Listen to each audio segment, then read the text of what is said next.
মিরপুর চট্টগ্রাম সর্বশেষ হজরত শাহজালাল আন্তর্জাতিক বিমানবন্দর মাত্র ৫-৭ দিনের মধ্যে দেশের ৩টি গুরুত্বপূর্ণ স্থাপনায় অগ্নিকাণ্ডের ঘটনা ঘটছে। মানুষ মারা যাচ্ছে, দেশের অর্থনীতির প্রাণদণ্ডে আঘাত হানা হচ্ছে। এসব আগুন কিভাবে লাগছে, কেন লাগছে সেটা নিয়ে নানামুখী প্রশ্ন। বহু মানুষ আশঙ্কা প্রকাশ করছেন যে এগুলো নিছক অগ্নিকাণ্ড নয়, এর পেছনে অন্য কোনো ষড়যন্ত্র রয়েছে, এগুলি দুর্ঘটনা নয়, এগুলি নাশকতা। উদ্ভূত পরিস্থিতিতে সরকারের পক্ষ থেকে একটা বিবৃতি দেওয়া হয়েছে, যেখানে বলা হয়েছে যে সরকারের বিভিন্ন সংস্থা নিবিড়ভাবে এসব ঘটনার তদন্ত করছে এবং যদি নাশকতার প্রমাণ পাওয়া যায় তাহলে দায়ী ব্যক্তিদের বিরুদ্ধে কঠোর ব্যবস্থা নেবে। এটা অবশ্য বাংলাদেশের একটা নিয়মিত বিবৃতি, তদন্ত কমিটি হয় এবং বহু ক্ষেত্রে আসলে আমরা ঘটনার প্রকৃত কারণ জানতে পারি না, কিন্তু এসব ক্ষেত্রে আসলে কারণটা জানা খুবই প্রয়োজন। প্রথমত আমরা যেটা দেখি যে 3টি ঘটনারই একটা বড় মিল রয়েছে, সেটা হচ্ছে আমাদের অর্থনীতি। আমাদের অর্থনীতির যে চালিকা শক্তি সেখানে আঘাত হানার চেষ্টা করা হচ্ছে। মূলত আমাদের যে রপ্তানি কার্যক্রম সেটাকে ব্যাহত করার একটা বড় প্রচেষ্টা আমরা দেখি।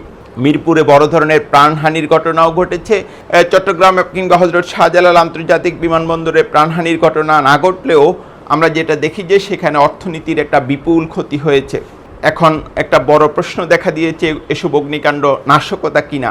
সোশ্যাল মিডিয়াতে বহু মানুষ এটা নিয়ে লেখালেখি করছেন, তারা মত দিচ্ছেন যে তাদের মধ্যে সাধারণ মানুষ যেমন আছে তেমন অনেক বিশেষজ্ঞ লোকও রয়েছেন, আবার বিশিষ্ট মানুষও রয়েছেন। প্রতিদিনের বাংলাদেশ পত্রিকার সম্পাদক এবং বিএনপি চেয়ারপারসন প্রাক্তন প্রধানমন্ত্রী বেগম খালেদা জিয়ার প্রাক্তন প্রেস সেক্রেটারি মারুফ কামাল খানের একটা লেখা আমি দেখছিলাম, তিনি যেটা বলছেন যে এটা সিরিজ নাশকতা।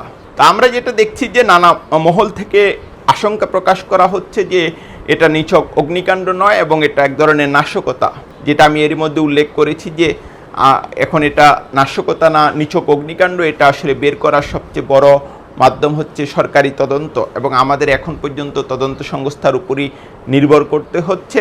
আমরা আশা করব সরকার নিরপেক্ষভাবে নির্মোহভাবে এই ঘটনার তদন্ত করবে এবং এটা বের করবে যে এসব ঘটনা নিছক অগ্নিকাণ্ড কিনা। আরেকটা বিষয় আমি উল্লেখ করতে চাই যে আমাদের ফায়ার সার্ভিসের কার্যক্রমের অনেক প্রশংসা হয়। তারা বিশেষ করে অগ্নি নির্বাপক কর্মীরা অনেক সময় তাদের জীবন দিয়েও তাদের কার্যক্রম পরিচালনা করেন, কিন্তু যেটা স্পষ্ট যে তাদের হাতে প্রয়োজনীয় উপকরণ নেই, যে কারণে এই ধরনের বড় অগ্নিকাণ্ড আমরা নির্বাপনের ক্ষেত্রে কিংবা নিয়ন্ত্রণের ক্ষেত্রে দীর্ঘ সময় নিয়ে ফেলি। রাত 4টা পর্যন্ত আমি হযরত শাহজালাল আন্তর্জাতিক বিমানবন্দরের যে খবর দেখছিলাম সেখানেও আসলে আগুন পুরোপুরি নিভেনি এবং আমরা যেটা দেখি যে মিরপুরে বড় ধরনের প্রাণহানির ঘটনা ঘটেছে এবং বাংলাদেশে এ ধরনের ঘটনা খুবই নিয়মিত।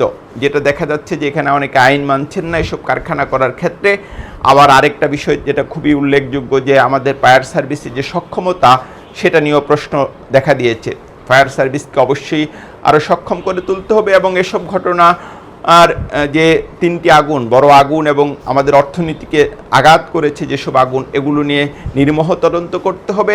আরেকটা বিষয় অনেক উল্লেখ করছেন যে প্রাক্তন প্রধানমন্ত্রী যিনি এখন পালিয়ে দিল্লিতে অবস্থান করছেন, তার বিরুদ্ধে যে মানবতা বিরোধী অপরাধের মামলা, তার একটি মামলার চূড়ান্ত নিষ্পত্তির অপেক্ষা রয়েছে।